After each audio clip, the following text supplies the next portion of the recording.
In business, there's no room for guesswork. Every shipment matters. Every deadline counts. When you're trying to keep operations running smoothly, the last thing you need is uncertainty. That's why reliability is at the core of USPS Ground Advantage. From the moment your package is first scanned in, it moves through a secure nationwide network, aiding in a timely and accurate delivery. You get near real-time tracking so you can keep up with your shipments. And with affordable upfront pricing, there are no hidden fees or surprise surcharges to throw off your cost sheets. It all adds up to predictable deliveries you can depend on. Because knowing your logistics are handled lets you focus on everything else: your customers, your team, and the future you're building. Visit USPS.com/Ground Advantage to start shipping with confidence. USPS, official shipping sponsor of the NHL.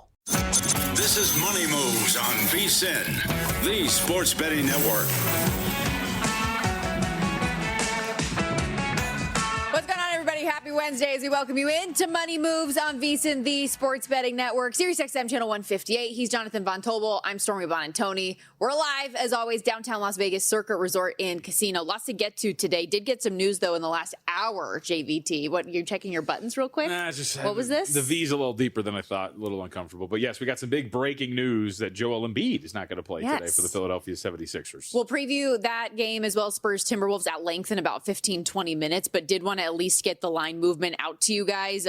You could see this Knicks line anywhere 6.5, 7.5 in favor of New York, depending on where you looked. And now that is out to 10.5 across the board. The total also up from 214.5 to 215.5. Although even with Joel Embiid the other night, they got rocked. So we'll see what that looks like coming up tonight. Also, a couple of Major League Baseball games in action right now. The Brew Crew up 4-0 on the St. Louis Cardinals. Tampa up 2-0 in Blue Jays Rays as well. And we've got another one set to get underway out there in Houston in just a few minutes, JVT. I don't know if you have any interest in this game. I will have a bet. The Dodgers and Astros going head to head. LA, big favorite here, more than $2. Houston, you can get around plus 185 on that price. Run total sitting at 9. Tyler Glasnow and Lance McCullers going head to head. You got something here? What do you got? I'm rolling with the Dodgers on the run line. Is that so basic? No, I mean, stop leaking confidence. Say it. What do you got? I mean, just Glasnow's been great. Looking at some of the numbers, 2.56 ERA, 0.83 WHIP, 47 strikeouts already, top 11 in all of Major League Baseball. The expected numbers even better. And you look at some of the recent history against the Astros, he's had success against this lineup. Won't have to face Carlos Correa as part of that lineup as well. Saw the news this morning. He's likely to miss significant time with an ankle injury that he suffered, just batting in the cage yesterday, apparently, before the game. Dodgers bullpen also top 10 in Major League Baseball. Astros on the other side, McCullers a little volatile looking at some of the numbers, and I'd be a little bit scared of this Dodgers lineup after being held to just one run yesterday. And as you know, you told me so defiantly yesterday, Houston's bullpen, worst in Major League Baseball. Defiant, I don't think is the proper term there. But yes, I did say declaratively. That Houston, maybe that wasn't even right, that Houston is factually the You put an exclamation point on it. The worst bullpen in Major League Baseball. They are 30th, just behind, in 29th place, the Anaheim Angels. Well, yeah, the Angels are... okay. Yeah, come on now. Sorry. There we go. All right. But yes, I would agree with the handicap. I think that makes a lot of sense, all points here. And Glasnow, of course, we brought this up briefly on Pod of the Futures, but also obviously in contention, potentially for a National League Cy Young with his own teammate. Yeah. And that would, of course, be Shohei Ohtani, who we'll talk about a little bit later. They cannot, the Dodgers, capitalize on some of the good pitching performances. That matters not, though, for Ohtani's pursuit. Yeah. And actually, a little bit of information on that, too. We talked to Arash Markazi from the Sporting Tribune yesterday, my local shift, and he corroborated it because he covers LA at a very good depth. They want him to win. That is no longer speculation. They have talked about it. They want it. So that is part of the goal for Shohei Ohtani this year. Yesterday gives up 2 runs in 7 innings, and Dodgers still can't get the win. He's only got 2 wins this season despite having the best ERA in baseball. It's crazy. We will get to plenty of Major League Baseball talk a little bit later on, previewing some additional games on the card and looking at some of those futures markets. But let's set the table with everything we have to come. Time to run it down. It's time for the top headlines and topics of the day. This is The Rundown. All right, JVT, we've got another signature event this weekend on the PGA Tour. We'll preview the Truist Championship with Golf Digest Christopher Powers in about 30 minutes. Get his thoughts on the field out there at Quail Hollow. Yep, I am looking forward to what we're going to hear at Quail Hollow. One of my favorite courses. I like when the tournaments are out here, so can't wait to see who is going to be chasing Rory McIlroy out there at Quail Hollow this week. Out there when I lived in Charlotte, would go out to the then Wells Fargo every now and then. Lots of fun out there. Plus, we'll also, in addition to Christopher's breakdown, I will probably ask him about some of the golfers that I have money on, including one guy who hasn't won an event this year, but I think this could be the one. You can remove probably.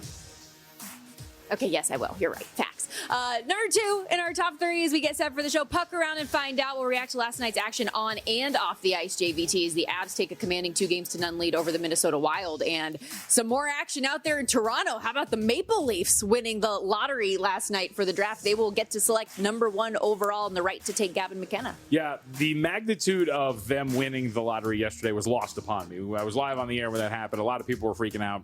I just saw Toronto win the lottery. You put it in context for me. As I say on the internet, you put it in NBA terms, which then I kind of came around to. So we'll see. I guess it's exciting. Although I texted you, the McKenna kid sounds like he's a good prospect, but this is not generational, like, hey, this is going to change the fortunes of the Toronto Maple Leafs for forever. It's just, hey, they got the first overall pick, and they're going to get the clearly best player in this draft. Yeah, certainly they would like that to be the case, but no, it's not. It's not like Austin Matthews 2.0 once again for them. Although, coincidentally, with the draft being in Buffalo, the last time they had a number 1 overall pick was Austin Matthews when the draft was in Buffalo. We will also preview 2 big games tonight as the postseason rolls on. Sabres kicking off game 1 of their round 2 set against the Montreal Canadiens, and game 2 of Vegas Anaheim out here at T-Mobile Arena tonight. In the NBA last night, though, is where we will begin, where both favorites won and covered. Both totals also staying under, by the way. But let's begin in Detroit, where the Pistons win 111-101, and the Beard had another ball handling bummer for Cleveland. Last night, JVT marks James Harden's 29th career playoff game with more turnovers than made field goals. And despite this looking like the Pistons should win and cover throughout the majority of this game, it was a tie game late and kind of a toss-up for how this was going to play out late. Yeah, I think we need to be better than just the mouth-breathing, low-hanging, James Harden, he stinks. Like, yeah, Harden was not particularly great in this game yesterday, but despite him not playing particularly well, as we have talked about here, and despite the fact that the Cleveland offense, specifically in transition, really had nothing. Off live rebounds in transition, they only averaged a half point per possession, which is absolutely abysmal. They still had an opportunity to win this game down the stretch against Detroit. And we should not turn a blind eye, I guess we'll put it that way, to Detroit. The number 1 team in the regular season in defensive turnover rate was the Detroit Pistons. They forced turnovers on over 16% of opponent possessions. So this is something that they do. Harden is going to, as a lead ball handler in this series, he's going to turn the ball over a lot as we move forward, however long this series is going to be. I think the real thing it just comes down to is Cleveland offensively has to find a way to be better. Part of that is the turnovers. Part of it is just overall efficiency. The efficiency from 3 bounced back a little bit. They shot 36% from beyond the arc on the road. So that's good. They didn't do that well against Toronto. But they've got to figure some of that out, because I think you come out of this, if you're Cleveland, I know you're not happy that you lost the game, but it's game 1 on the road, and you had an opportunity to win it despite turning it over on over a quarter of your, or nearly a quarter of your offensive possessions. You have to feel like you have an opportunity at some point. And they were trailing by double digits throughout this entire thing before making a stand, coming back, and getting back into it. Yeah, if you were a Detroit bettor, it became a sweat that you didn't want it to be late in this game for sure. And I know you say it's low-hanging fruit on Harden, but when you have, 633 turnovers in your career, which is the 5th most by any player since they began tracking it in the 70s, it's also just a part of your game at this point. So I get why people bring it up and are upset about it. That said, James Harden was asked about the turnovers after the game. Yep. 1,000,000%. And what do you think? Some of them are, like Don just said, you look within first, and you look at my turnovers, and a lot of them were just on me and nothing they did. So, and which led to I don't even know how many transition points they had, but it was way too many. And I mean, if I had to put my print on one thing on the game, that's the game right there. Taking ownership of it, which I appreciate, but I feel for him because he wants to knock this playoff Harden narrative he has, and he keeps feeding into it. Yeah, I mean, I think it's the turnovers. I also think very quietly, as we've pointed out a couple of things with this team overall, but Harden also hasn't really shot the ball particularly well. So far in the postseason, he's shooting 34% from 3. We know he's a better shooter than that. In this game last night, he's 1 of 7. If you look at his last 3 games combined, Stormy, we're talking about 3 of 16 from beyond the arc. If I do quick math and get it right, hopefully I'm right. That is not going to help a team win any sort of playoff game. So that has to be better as well. It's not only the turnovers, but he's just been a negative on offense for this team overall. So if you're turning the ball over, if you're not getting as many assists as we know that you can, and you're also not hitting your threes like we know you should, that is a very big problem for them. I mean, this is part of the reason. You're supposed to have a secondary ball handler. You're supposed to have another guy who can not only facilitate, but also really work next to Donovan Mitchell as an offensive force, and that has not been the case so far in this postseason. So maybe this is going to correct itself, but Harden, I think it makes sense that we would look at this. But as Donovan Mitchell, I think, said as part of it last night too, it's hardly the only reason. There's a lot of different reasons why they lost this game last night. Yeah, Mitchell leads the Cavs in points with 23, but not for lack of trying to get more. He was driving into the lane, not getting a lot of foul calls, which he too addressed afterwards. The free throw disparity is not why we lost tonight. I want to make sure I say that, but I don't know. I'm trying to get downhill, and a friend of mine got fined for talking about flop, so I'm not going to try to double down. But I mean, like, I feel like that's what I got to do at this point. You know what I mean? Like, I'm trying to get downhill, trying to get to the bucket, and sometimes my people are in my way, and I'm trying to fight through contact, and I'm not getting these calls. The friend is one Jaylen Brown, who on his, how much did he get fined? 50,000. If memory served me correctly there. Look, Kenny Atkinson was pretty selective with his words. You could tell as well when he was asked about it. Did say he's still going to encourage Donovan Mitchell, though, to be aggressive. Yep. Hey, here's the bottom line. With James Harden and Donovan Mitchell on the floor together in this postseason, they're averaging 112.8 points per 100 possessions. That's good for about the 62nd percentile. In the regular season, when they were on the floor, it was 125.7. They were way more efficient and way better when they were playing together on offense during the regular season. You've got to be able to figure that out. Now, part of that is opponent, because Toronto's a pretty good defensive team and a very well-coached defensive team. Same thing with Detroit. They're a better defensive group, so that's going to be part of it. But you've got to be able to generate some sort of offense now as you move forward. And it falls on guys like Mobley and Allen to help out a little bit too, and Kenny Atkinson to figure out some of these lineups, because he continues to throw out these different rotations of guys that don't really work a lot and work well together. But the bottom line is you can't just be an average offense with Donovan Mitchell and James Harden on the floor, and that's what they've been in the postseason. Again, 111-101, your final last night. Can Cleveland try to get back on track in game 2 out there in Detroit? 3.5, that spread where it sits right now, 215.5 your total. As far as the series price goes, Detroit over $2 now, minus 210, that current price over at DraftKings. If you think the Cavs can come back in this thing, plus 175. Meanwhile, in OKC, it was the biggest underdog roll in 35 years for the Lakers, and it turns out odds makers had it right as OKC wins and covers yet again. 5th straight game so far to open this postseason. We will discuss that and, of course, get into the 2 games we have coming up tonight in the association. When we return, we are just getting started here on Money Moves.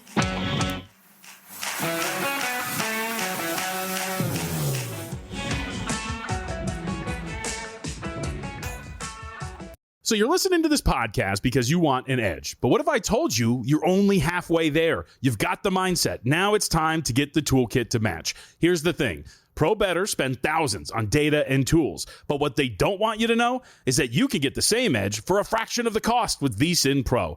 VSiN Pro gives you access to expert picks, public betting data, prop projections, powerful tools, analytics, and more. Just tap the link in the description and see why thousands of bettors are already using VSiN Pro to cash more bets.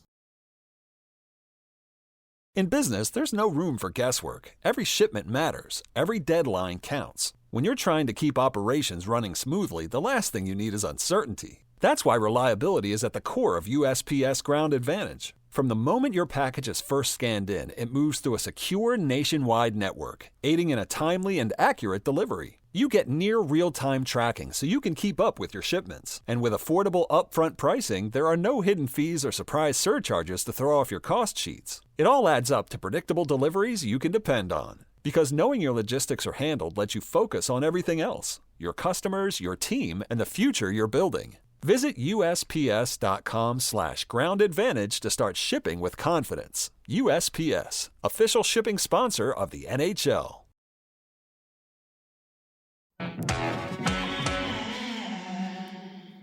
You're watching Money Moves here on VSiN, the sports betting network. Hornets handled business last night in round 2 of the NBA postseason as we welcome you back here to Money Moves. Stormy Buonantony, Jonathan Von Tobel with you. Detroit gets the win 111-101. Meanwhile, in OKC, the Lakers were 15.5-point dogs to the defending NBA title champs and could not get it done, not even close. The Thunder now have won and covered all 5 games to begin the postseason, including big spreads, it feels like, at most turns. They have a plus 87-point differential to this point. And we talked yesterday about the regular season results between these two teams, JVT, and it came to fruition once again, 18-point win. Yeah, and I think the thing that you're probably not feeling great about for Los Angeles is, like, the Thunder shot the ball pretty well. They shot 41% from 3 in non-garbage time, but OKC was not overtly efficient in the half court. They really didn't get to the free throw line a ton, or at least at the level that you expect them to. So that is also going to be something here as you move forward that's going to work against you, is at some point those games will come, and that's when you're really going to be up against it. And on the other end, I mean, we've talked about how good Oklahoma City can be defensively. They really showed out, and I think that that's going to probably just be the problem. I told Dave and Jensen this morning on VSiN by the Books. It seemed like the Lakers actually put forth a pretty good effort, and then you blink and they still lose by, what was it again, 18. And failed to cover a double-digit number. That's going to be a problem for Los Angeles. Maybe they can get one of these games. Jalen Williams is obviously still injured, so maybe you can steal one, extend this out to 5. But as we heard today, and we'll hear a little bit more coming up later in the program, because we're going to head out to Los Angeles, or actually Oklahoma City, hear from Kobe Price, who covers the Lakers for the Cal Post. But as we heard today in a media scrum with Luka Doncic, he's not coming back anytime soon. Yeah. He actually, for the first time, I think at least, and I texted our guys to see too, and I was looking around for it, unveiled what the actual timeline was for his injury. 8 weeks. Game 2 is going to only be 5 weeks. So he's not coming back anytime soon to save them, and that's a very big problem for Los Angeles. Yeah, and that was kind of the writing on the wall if you had been listening to any of the recent reports from guys like Shams Charania or Brian Windhorst, saying not only has he not been active in contact practices or anything like that, but the conditioning hasn't even occurred yet. So he has a long way to go in this recovery, and it's not going to help LeBron James that he doesn't have much other support around him right now. Austin Reeves coming back from the injury. He hasn't looked even close to himself at this point, JVT. 3 of 16 last night, 0 for 5 from 3. And when you put him together with Marcus Smart and Luke Kennard, 8 of 35 with 8 turnovers, that's not going to do it. And LeBron, give him credit. He's defying Father Time, it feels like, at every turn. But even he addressed the offensive issues they have at large against the Thunder. What are you asking? Okay, well, I'm asking, you guys... There's the issues right there. We're playing against the #1 defensive team in the NBA, as far as the ratings and everything. And when you play against great defenses, you have to have guys that can attract multiple defenders on the floor at all time. Even I felt like we had great shots. We got some great shots tonight. We missed them. When you play against the world champions, having a guy that averages 34, 6 and 8 and 8 and 9, whatever the hell, that's special. So we have to be better at finding ways to get to the blender, finding ways to get to the paint. We know they're a paint swarming team, so we have to be better with get into the paint, not turn the ball over, and then shooting with confidence. But I feel like we got some really good looks.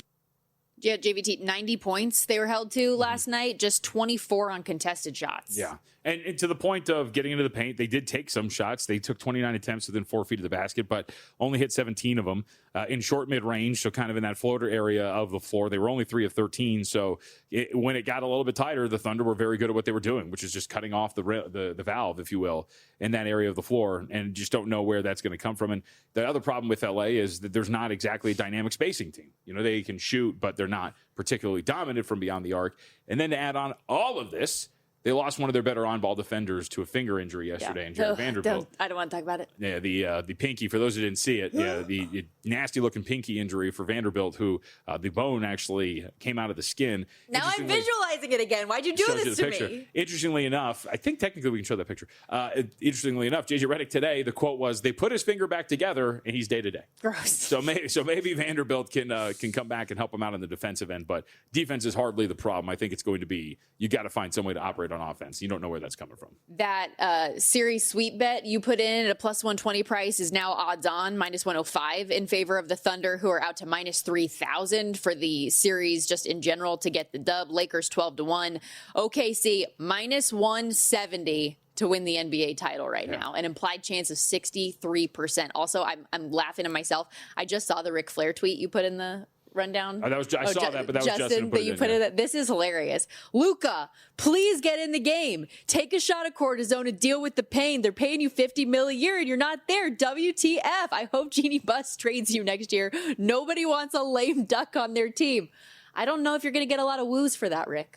Yeah, he's not going to be able to move. Like even if he goes in and plays, like he's not going to be able to move at all, Rick. So I don't know what we're talking about here. Speaking of guys who can't move, Joel Embiid apparently adds him to the list because he is unavailable for tonight's Game 2 in New York, ruled out with ankle and hip injuries. According to Shams Charania, JVT, he was receiving round-the-clock treatments in an attempt to play, but unable to get out there for shoot-around this morning with increased soreness in both areas. Line, as I mentioned off the top of the show, anywhere from 6.5 to 7.5 in favor of the Knicks, now out to 10.5. That total up to 215.5. Yeah, hard to really buy into the zigzag here, given the fact that Joel Embiid's not going to be available. To me, it would be Knicks or nothing in the spot here for Game 2. We've talked about how good they've been offensively over the last few games. I don't know if they continue that to this degree. The other issue is one of the big things that I think would work for Philly, which kind of came to fruition in Game 1, but they didn't capitalize on it because their defense was pretty poor and the offense was great, was that Embiid was part of the reason why Karl-Anthony Towns got in foul trouble pretty early. Same thing with Mitchell Robinson. And now without a dominant force down low to force the issue, especially with a guy like Cat who's got some issues with fouls, as we know, throughout his career, then there's that too, which is, are you even going to get him off the floor now without Embiid to kind of work on that problem for you? So with all of that being said, it almost feels like if you're the 76ers, all right, look, you can't get their shoot around. You've got these injuries. If we give you today, that means we can get you 3 days off before we play for Game 3 back at home. The old cliche, series doesn't start until you win a road game. So your hope here, obviously, if you're Philly, obviously you want to steal if you can steal this one. But the other part is, let's see if we can earn a split here in the first 4 games. And then we can make this a best of 3, obviously with 2 going in New York. But that's big picture thinking. Right now, today, I think it would be a New York or nothing here against Philly. Well, and especially just considering, too, like the performance that Joel Embiid even had in Game 1 to begin with. He looked slow. I mean, the whole team really did. And we talked about the situational spot that they were in at the quick turnaround. But just in general, probably best for him to give themselves the best chance to try to fight back into this series. I don't know if I want to lay 10.5 with the Knicks, but then I can't help but look at the margin of victory that they've had the last handful of games, right? They beat Philly in Game 1 by 39. They won by 51 in that closeout game ahead of the weekend against the Hawks. The last 4 games winning by an average of 33 per. So I wouldn't fault anybody that was willing to lay the double digits for this one. That is the largest by any team in any 4-game span in NBA playoff history. You know, it's interesting. It's a small sample size, and there's some blowouts in there, so that muddies up the water here a little bit. But if you just go by the numbers, you've been outscored by 5.1 points every 100 possessions with Joel Embiid on the floor in this postseason compared to just 1.9 with him off. So you could sit there and statistically argue that they're better without Joel Embiid. A lot of that has to do with some of the minutes against the Boston Celtics at the beginning portion of the series, especially the first game when he came back. But I don't think there's really any question that this is a team that needs Joel Embiid out there. And the Minnesota Timberwolves need Anthony Edwards as well. So what's the latest on him? I know he shocked a lot of us, at least, that he was able to go in Game 1 and provided an impact not only on the court, but the emotional lift, I think, when you have your star out there. Significant performance in San Antonio for Game 1. Can they repeat it? What's the latest on Edwards? I mean, I think they can. He's questionable to play today. We haven't seen any update, or at least I have not seen it. So the big news here, and this is why I'm surprised at where the number's at. So Edwards is officially questionable after playing 25 minutes in Game 1. Ayo Dosunmu has been listed as available, so he is going to be back. So that is a very big deal for Minnesota and their depth, because Dosunmu obviously is a very good offensive guard for them. I'm assuming that Edwards, despite the questionable tag, is going to be out there because he looked pretty good in Game 1. Maybe he comes off the bench again. Maybe it's limited minutes again. But either way, the whole point here being, Stormy, is this is still 10.5 right now for San Antonio.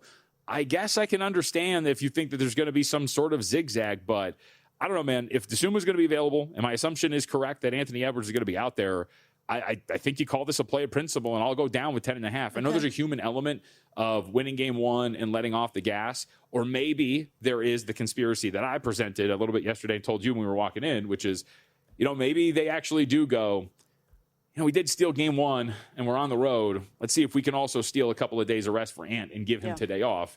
But I highly doubt that's the case, because outside of stealing home court, what's better than stealing home court? Going up 2-0 and going back home. So I think that's still probably, you're going to give Anthony Edwards the runway to start today, and I don't think they're going to play that game. So, 10.5, I think that seems to be a pretty good number, and I'm willing to bet if Edwards gets announced as active, that probably dips back down to that opener of 9.5. And worth noting, at DraftKings, we are back at that 9.5. Yeah. So at least putting that out there across the board everywhere else, I'm still seeing 10.5, but at least at DK, 9.5 is the number. And it's a juice 9.5 too. I think it's like minus 120, right? Or Minus something like 118. that. Yeah, so. Yep. Reminder, though, as we talk all things NBA postseason, the NHL playoffs rolling on as well. The sports calendar never stops, and the Sharp Plays is covering it all. They've been winning for 15 straight years, all of it documented. Logs posted publicly at sharpplays.com as well. And we know in this industry, transparency can be rare, but when the Sharp Plays move, the sports books take notice. Advanced AI, trusted insider intel, they find the value before the numbers shift. Start winning at sharpplays.com. And hopefully we can get some winning names in the Truist Championship next when Christopher Powers of Golf Digest joins the show.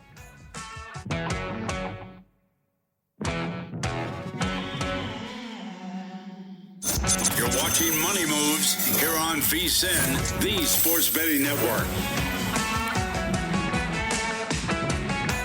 Another signature event on deck on the PGA Tour this week as we welcome you back to Money Moves, VSiN, the Sports Betting Network. Stormy, Buonantony, Jonathan Von Tobel with you. The Truist Championship set to get underway tomorrow out there at Quail Hollow in Charlotte, North Carolina. No Scotty Scheffler in the field, who won the PGA Championship on this course last year, but lots of big names across the board, including Rory McIlroy, who is your favorite, Cameron Young, who just won wire to wire at the Cadillac Championship. So should be fun to get into the field. Excited to have Christopher Powers join us here on the Progressive Guest Line, senior writer at Golf Digest. You can follow him on X at CPowers14. This field looks pretty awesome, Christopher. Yeah, like you said, no Scotty, but we're doing okay with Rory, Cameron Young, and obviously Xander Schauffele back in the fold here, as well as Matt Fitzpatrick, who's one of the hottest players in the world. So should be a fun one. All right, so walk us through the course. What kind of golfers are we looking for here at a course like this? Long and straight, which obviously plays well just about anywhere, but especially here at Quail Hollow. Obviously, that's why Scotty Scheffler was able to win here a year ago, and it's why Rory McIlroy has basically dominated at this golf course over the last decade plus now. He's been around for a long time, had a bunch of wins here. Xander's played well here. He's long and straight. And then Cameron Young, who played the President's Cup here in 2022. You have to figure his game sets up quite nicely for Quail Hollow, and he's probably the best player on the planet at this current juncture.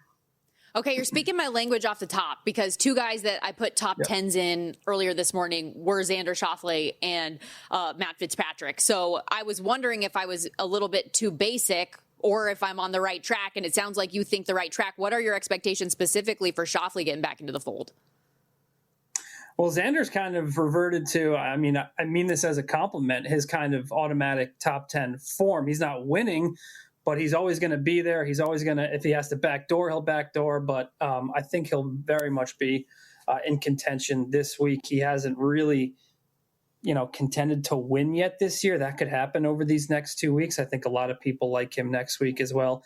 And then Fitzpatrick, he seems to be gearing up towards a win next week as well. And then Shinnecock coming, and obviously the Open later in the summer. I think he definitely wants to pick off another major. So those two guys, great call. And you got the smaller field this week, another signature event, no cut. So you're guaranteed all 4 rounds, 4 chances to kind of get into that top 10. And both guys playing super well. So I like both. All right, so let's talk about the guys that you specifically like then. Any golfer outrights that you would like to share with us? Yeah, oddly enough, I don't have anyone under 50-1. My first guy this week is Ben Griffin, because I think 50-1 is a pretty crazy price on a guy who made the Ryder Cup team last year, had an all-world season, and kind of got off to a really slow start to 2026, which I think was kind of expected, him coming back to earth. But he started to round back into his 2025 form as of late. Highlighted by a T3 last week at the Cadillac, hit it great off the tee. Like I said, you got to be long, you got to be straight, and you got to make putts. That's what Ben Griffin does. He's a North Carolina native, North Carolina guy, so little home game for him this week. Hits bombs. I like Griffin quite a bit. And then another North Carolina native, 80-1. I'm going with Ryan Gerard, who actually got off to a great start this year. A couple runner-up finishes, hasn't gotten over the line just yet in 2026. Cooled off a bit in Florida, but he's put together a solid little month here. Iron game's great. Off the tee game is great. Just hasn't resulted in a high finish like he had early in the year. So I think that might come this week. I like both these guys this week and next week. I know we were talking through some of the skill sets that are important here, but at a course like this, how much does course history really matter when all is said and done? Like, do you look at some of the past winners specifically and say, okay, maybe like they've obviously had success here in the past, maybe they could contend? Yeah, massively. I think it's one of the bigger course history, horse for the course, whatever you want to call it, courses on the PGA Tour schedule. I forget how many times Rory has won here. I think it's 4. And again, like I said, Xander, he top 10s here every year. So, again, it plays to the strengths of guys who hit it long and straight. And that's Xander, that's Rory, and that's hopefully Ben Griffin and Ryan Gerard for my sake this week. Any guys that you want to look to play against or just stay away from? Yeah, I mean, I know it's basic and everyone's onto him, but I think you got to hunt down Justin Rose right now. I think it's so crazy what he did changing his irons. He's like, this is like the third peak of his career. I thought he had a chance to win another major this year. He's going to a course next week, Aronimink, he's won at. And then he changed his irons to McLaren irons, this luxury car brand. He's done this before, too. He got to world number 1 in 2020, changed his irons to Hanma, kind of fell off the map, realized the error of his ways.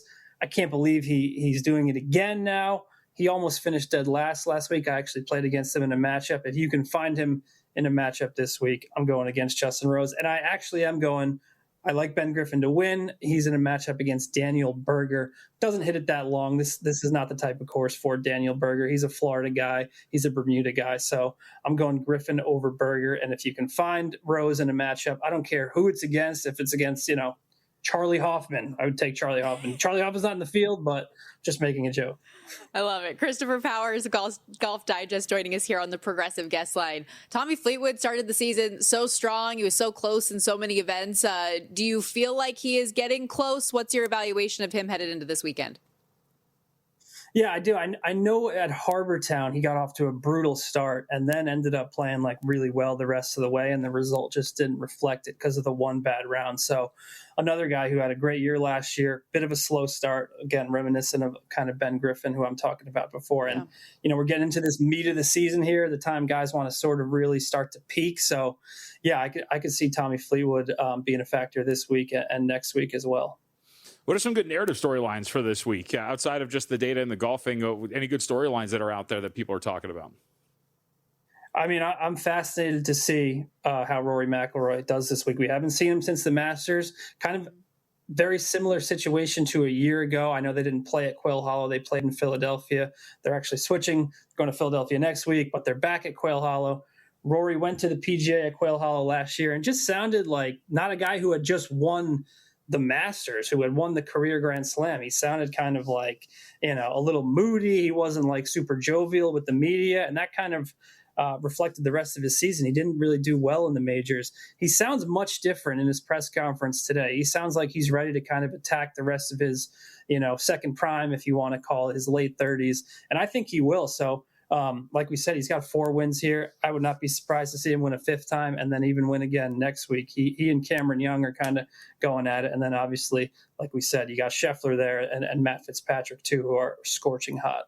Well, you talk about the positivity for a guy like McIlroy. It feels like kind of the polar opposite, at least based on some of the sound I've heard from Jon Rahm as we look ahead to next weekend. And he's a top 4 short shot on the board for the PGA Championship. But all of the conversation has been around his contract and Live Golf, and he seems a little bit defeated. A victory lap, I'm sure, for the PGA Tour. But what do you think of where Rahm is at mentally headed into next week? Yeah, not in a good spot, obviously. And we saw how he played at the Masters, and he didn't say it when he was asked about it early in the week. He said he was super prepared. Then he has kind of a poor week. And on Sunday, he admits he was not prepared. Now, he said it was the course conditions. He wouldn't put that on Liv. I know they're not supposed to criticize Liv. I think deep down he was saying I was not prepared because of the events I was playing in, the courses I was playing in, the fields I was playing against. So I don't know how you can be confident in betting Jon Rahm next week. And just from a golf fan perspective, it's upsetting to see guys like Rahm, Bryson kind of, waste like prime years of their career right now. So unfortunate to see where Jon Rahm's at. Appreciate your time and insight as always. Thank you for doing this. Thank you, guys. Have a good one. You too. Christopher Powers, everybody. Make sure you check out all the work over there at Golf Digest. And looking ahead to next week, JVT, Scotty Scheffler, I'm sure to no surprise, your favorite at plus 380. He just continues to finish second lately, though, so you haven't needed that winner without market that was so prevalent last year. Rory, your second shot at plus 650 before we get into the double digits with the Shambo, Rahm, and Schauffele. So for our audience just joining us, so who do you like? This week, so I have top 10s on Schauffele and Matt Fitzpatrick. And I did an outright on Xander Schauffele to win. Always Schauffele. Because it's going to happen. I mean, I don't know why you got to get so aggressive, but I would agree with the thinking that, like we've all had our white whales that we're always chasing. And the problem is when it finally does happen and you've given up. Correct. It's going to be awful. That's what I'm saying. Data be damned. I can't stop. And this is one of those things too that like, as Christopher said there, like his skill set matches up so well with this course. He's had success on it, and he's been like a top 10 magnet this season. So we have cashed a lot of the top 10 tickets on Schauffele. We just haven't been able to get the outright over the hump. So hopefully this week can get us there. Looking at some of his metrics in general, finished second here twice, as we talked about with Christopher, but leads the field right now in approach, which should be obviously a key factor in this play this week. So let's go at Quail Hollow, baby. Classic course as well. So looking forward to it. No doubt about it. Okay, we got to step aside here on Money Moves, but when we get back, excited to talk a little stick and puck. Going to dive into what we saw not only on the ice last night, but off of it as well. We had the draft lottery for the National Hockey League yesterday where the Toronto Maple Leafs leapfrogged the field. Not only did they get to keep their pick and not have to worry about shipping it off to Boston, but they get number 1 overall, which if you listen to any Maple Leafs fans has just turned around everything mentally for them after what transpired in the last 24 hours after hiring John Chayka. So very excited to dive into that and some bets for tonight. Stick around. More Money Moves after this.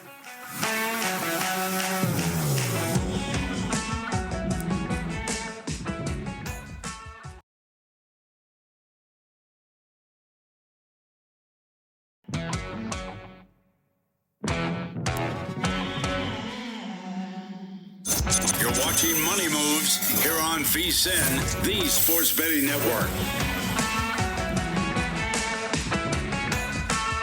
If you're dealing with ED, there's a trusted local solution right here in Vegas. Dr. Mike Kaplan offers focused shockwave therapy to help you restore your natural performance. No pills, no injections, no downtime.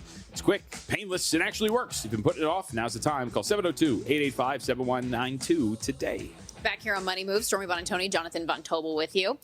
Speaking of dysfunction, how about the Toronto Maple Leafs? Off to a interesting weekend. And although the last 24 hours have been so weird and there was so much aggression going their direction after the hiring of John Chayka and what all of that meant and looked like, now everybody's happy again because they win the lottery last night and the right to select number 1 overall come June at the NHL draft in Buffalo and the right to draft what, for all intents and purposes, should be Gavin McKenna, although there has been some hype as well about Ivar Stenberg, who's projected number 2 overall.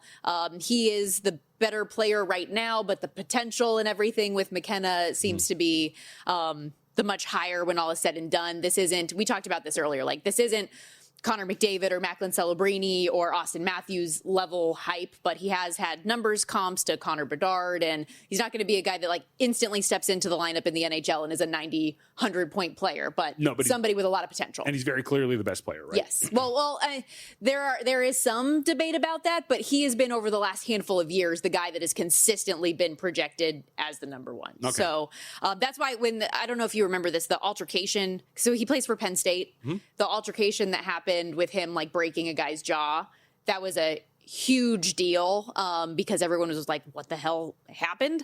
It ended up being reduced from a felony to a misdemeanor 2 days later after video came out of the whole situation, and all of the NHL evaluators about this that have like really dug into him said they don't anticipate it being anything that would be problematic for him. So there you go. But I mean, I feel so terrible for Vancouver because they were the worst team in the National Hockey League. They've never had a number 1 overall pick in the lottery, and they get sideswiped again here by a team like Toronto. Sucks to suck, but this is the way it works now. So, all right, cool. Toronto gets the first pick, and they'll be okay next year?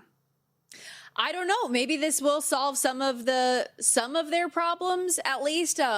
Earlier this week, too, Chris Johnston of The Athletic and TSN said that Austin Matthews was really having questions about his future and what that looks like. So will this new leadership group present something to Austin Matthews that makes him want to stick around and be invested and see that the future is bright and they have potential to make a run in the postseason? Or will this be a full retool, rebuild? So I think you have to wait and see if you're a Maple Leafs fan at this point, but at least something to be, I think, excited about what you have the potential to do with that pick. Colorado Avalanche fans probably pretty darn happy with the way things are transpiring for them here early in the postseason as well. They're the favorites to win the Stanley Cup, and they are looking like it. Take a 2-0 lead over Minnesota last night. We'll discuss that game a little bit more in a bit, but I want to look to tonight because we do have 2 more games that are coming up. Montreal and Buffalo is going to get underway, and game 2 in the Anaheim Golden Knights series. I am so excited just to see what the environments are like in Buffalo and Montreal over the course of the next week, because this is the way that they eliminated Boston and Tampa. Old guard out, new blood in. There's so much excitement about these young franchises and what they can do. Buffalo, oddly enough, when you look at some of the way that their series went in round 1, needed to win on the road in Boston to take that series. They were 1-2 in KeyBank Center. So can they turn that around? Game 1 of that series, they did win. So I'm curious to see if they can get it done tonight as a -130 home favorite again. I mean, the other part too is their power play going to be any better in the series? Sure. Right? One power play goal, hitting at a 4.2% rate in the first series there, so not particularly great. And this extends back to the regular season, Dude, right? They were on an 0-for-39 run at one point. So that, I mean, at some point you would think that you're going to get burned there. You've got to get they're not freebies, obviously, but you've got to get some of those easier opportunities. Yeah. With those goals, and I would expect that you're not going to win 4 series if that's going to be the case, if this continues. So that's going to be part of it with this series so far. And the reason why I bring this up is, at least in the short sample size of the postseason, Montreal is into the bottom half of these postseason teams in penalty kills. So you would assume that your floor as a power play is raised. We know how good you can potentially be on offense. We've talked about them from a goaltending perspective. They seem to be, I think the term we keep using is good enough. Does that sound fair for Buffalo? So offensively, I kind of trust them a little bit, but it's whether or not you're going to be able to, against what has been a below average power play in the postseason, or excuse me, penalty kill, are you going to be able to take care of these opportunities in this series? And at least in game 1, they do have the rest advantage in this one. Yep. They've had the last 4 or 5 days off, whereas Montreal was just coming off of a really grueling, lengthy 7-game series. And so maybe it's similar to how we saw the Philadelphia 76ers in game 1 come out slow, tired. I could see that potentially here hockey players don't get as tired. we get things started. They also had 2 days, though, right? It's not a 1-day turnaround. They played Montreal on Sunday. Okay, all right, cool. So their last game was on Sunday. When these two met in the regular season, but they also, sorry to go back to that, they also played 4 overtimes in that series. So it was a battle every single night, and then every game was decided by a goal, right? So yeah. Just ridiculous. When these two met in the regular season, split the 4 meetings, each one home and on the road. Every game also saw 6+ goals scored. So all of the numbers that you see out there about this being a coin flip series, I think are pretty fair. Although Buffalo has seen a little bit of support overnight, out from the -110 to -115 in the series. I didn't know what to do in terms of this total. It's sitting at 5.5, and almost all of the games in that Montreal series went under. 3 of the last 4, I believe, in Boston. Yeah, Buffalo stayed under as well. Both goalies have been really solid. Yet again, as I talk about maybe tired legs for Montreal in this first one, I have a little bit of a lean to the over 5.5 just because it is 5.5, not 6. It was a higher scoring regular season series. And we see in some of these openers, specifically in the National Hockey League, that the officials are a little bit more into doling out penalties, and you do get more of those power play opportunities. So I stayed off of anything on this game, but at least that was a thought process in me. And maybe this is actually an over game after all of the unders that we've seen of these two teams most recently. Looking ahead to tonight, anything stand out to you in Anaheim, Vegas? Well, I was going to ask really quick. Yeah, sure. Because the Minnesota made the goal change yesterday because of all the play there. Mm-hmm. No question that Dobis is going to be. No, Jakub Dobis is the guy. Dobis is the guy. Yeah. Okay, I just wanted to ask. We go back to what we talked about with this series so far, which is, and again, it's only 1 game, but if I just copy and paste the effort from Anaheim in terms of the numbers, I think they're going to have a better shot at winning this game. Yeah. Oddly enough, I shouldn't say oddly enough because this is how these postseason games work and these prices, but we're a little bit lower than where we were for this first game of this series. As we talked about, it was about $1.70 or higher for Vegas in game 1. They win, and now it's $1.55. If you thought that price was accurate, then I assume that you're going to be back on Vegas here today, because Circa has $1.55 out there. So if you thought $1.70 was the right price for the Knights, why, just because they lost won game 1, would this be a little bit cheaper? Other than maybe you looking at the 5-on-5 stuff and thinking, all right, well, maybe they got a little outplayed. And that's going to be the reason why. That's what I think it is. I think a lot of people look at this series and this game and think of it as a coin flip and say, it's a coin flip, but I'm getting plus 140 on Anaheim, who outshot Vegas 34-21 and outchanced them 5-on-5, 25-14. Yes, they lose the game 3-1, but it was also tied at 1 with about 8 minutes to go in this thing. And they also went 0 for 4 on the power play, Yes. right? The Anaheim. So you put all those things together, you're a better hockey mind than I. But if I were to present all of those to you and say, hey, how often is this team losing that game? You're probably like, not that often. Sure. Or at the very least, more times than not, they are winning it. That's why I say just from a value standpoint, I think the plus 140 would be attractive here. Also, for anybody who likes playing that regulation draw, again, this was a 1-1 game with 8 minutes to go yesterday. And we've seen Vegas at least play a handful of overtime games in that first round series against Utah. Anaheim and Edmonton played at least one. You're getting 3-1 on a regulation draw. If that's something you think could be interesting to you. What about oh, sorry, go ahead. My favorite bet of this game is a prop on Jackson Lacombe, who is like this stud young defenseman for the Anaheim Ducks. He's minus 115 for an anytime point, but you can get plus 110 on an assist. He has 10 points so far in the postseason. 9 of them are assists. He obviously drives offense from the blue line. He's made the score sheet every game but one. And even going back to the regular season, this is a prop that is cashed with regularity. 35 points his last 41 games, 45 the last 48, but he only has 10 goals all year. So to put that into context, if you're getting a 20-cent plus difference on an assist versus just a point, I think that's completely worthwhile. And we talked at length yesterday about the way that game 1 ended and the icing, no call drama around that. Jackson Lacombe was that guy who was going for the puck with Jack Eichel. He's probably pretty mad at himself about that moment. So I could see a very, very motivated Jackson Lacombe tonight.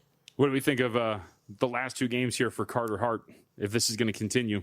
Dude, which guy is he? Right. 55 saves. He's only allowed 2 goals. They've obviously won both. Save percentage of 96% in those 2 games. Yeah. For us, from a betting perspective, you probably don't care what John Tortorella has to think about this, but his priority isn't about how many goals he lets in. It's about the timely goals and the goals when you need them, which he has risen to the occasion for. I also asked this too, is because we saw this 6.5 shaded to the over for game 1. It's now 6.5, but some spots are slightly shaded to the under, just like a pick, both sides minus 110.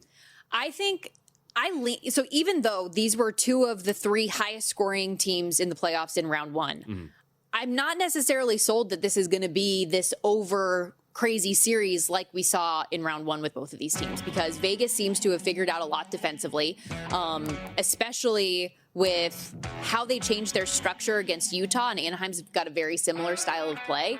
And if they can continue to perform on the penalty kill like they have all season, that's going to make life hard for the Ducks, because that's where they made a lot of their money in round 1 against Edmonton.